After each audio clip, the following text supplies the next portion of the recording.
Come read with me. This is Violet Calkins, and I'm reading from my second book in the series, As I Recall.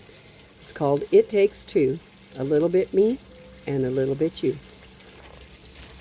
And this is me speaking. Alone again. I soon settled into the routine of living alone. I had plenty of people around me, so I was not afraid. My sister Dee lived only a few blocks away, and Dell's sister was right across the alley. His parents lived less than a mile away, and my family were all in Fresno, only a few miles away if I needed them.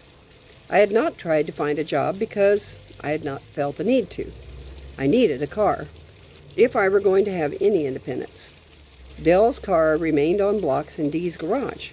We had purchased a used car from a cousin of my brother-in-law, but when we tried to register it at the DMV, the papers were not in order, so we returned the car. I spent a lot of time visiting my in-laws, trying to get to know my new family and writing letters to Dell. However, things began to transpire that were to change my whole life. The first of these, though peculiar, was more of an annoyance than a hardship. I am what you might call a survivor, and things seldom keep me down for long. Whatever life throws my way, I will roll with the punches and carry on as best I can. It does little good to dwell on the why of things, unless it is to better understand the reason people do the things they do. Sometimes there's no figuring it out. I honestly can say I do not hold grudges. It doesn't help anyone, and it only hurts the ones who are stuck, unable to forgive. Sometimes people do things because they feel it is their right to do so, without considering how their actions may affect others.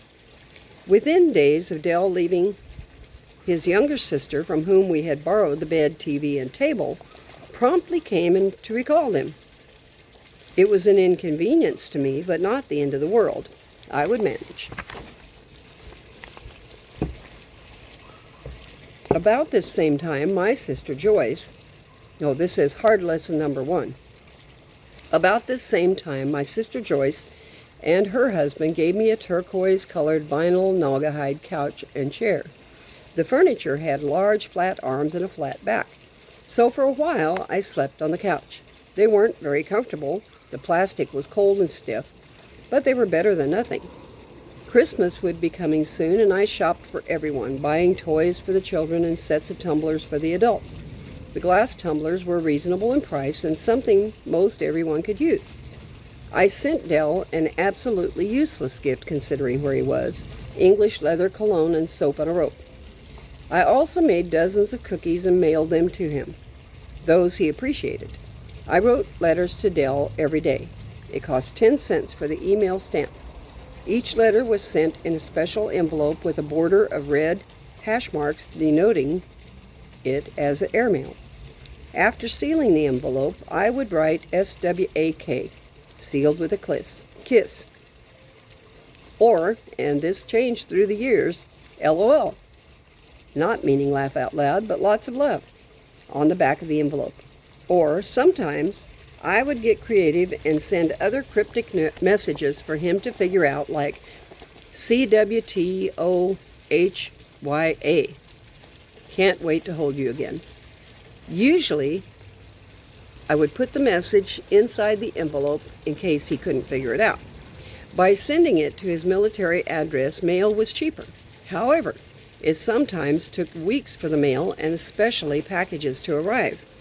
The rage at the time was to send recorded messages to the men overseas. I borrowed a reel-to-reel tape recorder and recorded a message to Dell from all my family and his. Some of the messages were pretty funny, especially from the kids. Dell's 8-year-old nephew sang a couple of off-key songs. My brother Bert pretended he was some kind of monster and growled a lot. Most of the messages were just well wishes that he would be home soon. Daddy refused to participate.